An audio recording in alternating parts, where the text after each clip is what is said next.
ramadaanteedii ayaan deegaanka Daarusalaam tagay in aan ka soo gudbiyo warbixin ku saabsan diyaar garowga munaasabadda ciidda iyo guud ahaan deegaanka dhismihiisa kala duwan. sanad ayaa laga joogaa maanta, maxaa isbedelay? waa warbixinta aan safarka u nahay aniga iyo asxaab kale oo ka tirsan warbaahinta qaranka.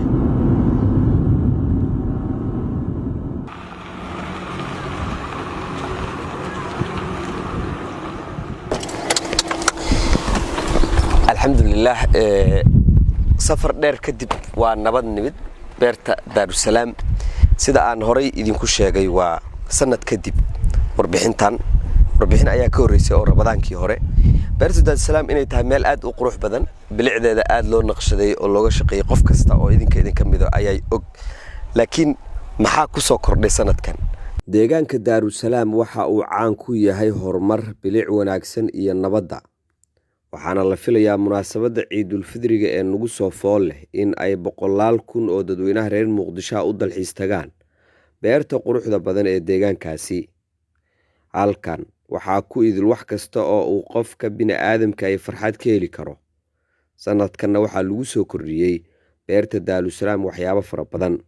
beerta Daarusalaam waxay u diyaarisay dadweynaha Soomaaliyeed haddii alla yiraahdo xilliyada ciidda iman doona beerta waxyaabo kala duwan oo ay ku raaxaystaan nafsadooduna farxad geliya. waxyaabahaas waxaa ka mid ah oo ay halkan kala kulmi doonaan haddii alla yiraahdo libaaxyo kala duwan iyo waliba argooyin aynu ku soo kordhinay beerta sanadkii hore kadib. dabcan haddii aad maqli jirteen madaxa siyaasadda, madaxa arrimaha bulshada, madaxa maaliyadda, madaxa dhaqaalaha, madaxa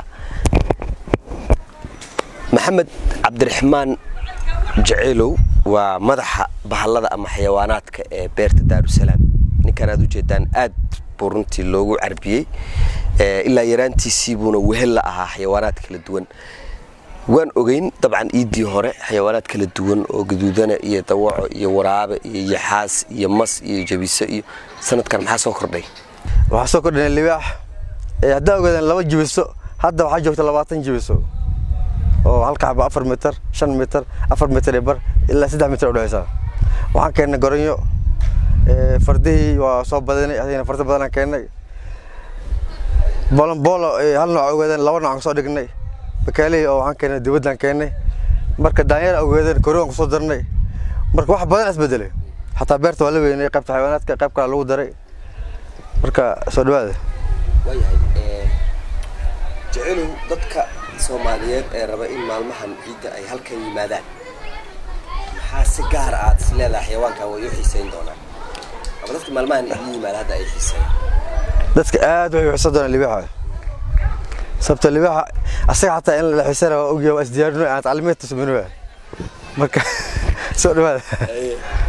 masha Allah. libaax haddaad maqli jirteen in libaax san ka taabtay.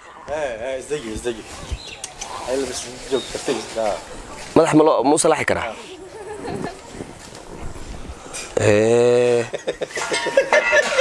may waa kana loo salaaxi karee. raalli oo magaci simba uusay isdajaadi. simba isdajaadi. simba raallo simba. dadweyne isku sii diyaarinaya munaasabadda ciidda oo aan ku kulannay beerta ayaa iyagu door biday inay ciidda ka hor booqdaan, sawirro ku soo galaan, sidoo kalena soo arkaan xayawaanaadka kala duwan ee lagu xanaaneeyo, maadaama ay cabsi ka qabaan in culayska maalmaha ciidda uu beertan dul fuulo, islamarkaana iyagay u suurtageli weydo inay booqdaan. maanta waxaa arkaa xayawaanadii hore u joogi jiray xayawaano kale lagu soo kordhiyey.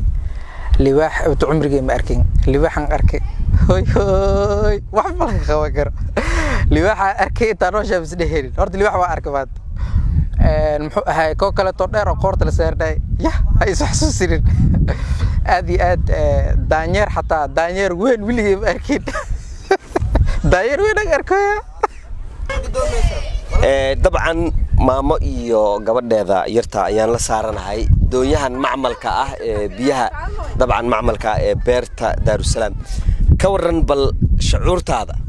ما شاء الله عادي عاد بنقول فرح سنة هاي خيرات كدل كنيالة هاد haddana qurux baan maasha Allah waxaan dhihi lahaa dalka dibadiisa dadka u ordaya dib ha ugu soo noqon dalkooda muddo kooban ayaa inaga xigta munaasabadda Ciidul Fidriga waxaana muuqata diyaar garow ballaaran oo ay sameynayaan ganacsatada iska leh goobaha dalxiiska ee magaalada Muqdisho. Maxamed Soo Faysane, warbaahinta qaranka Muqdisho.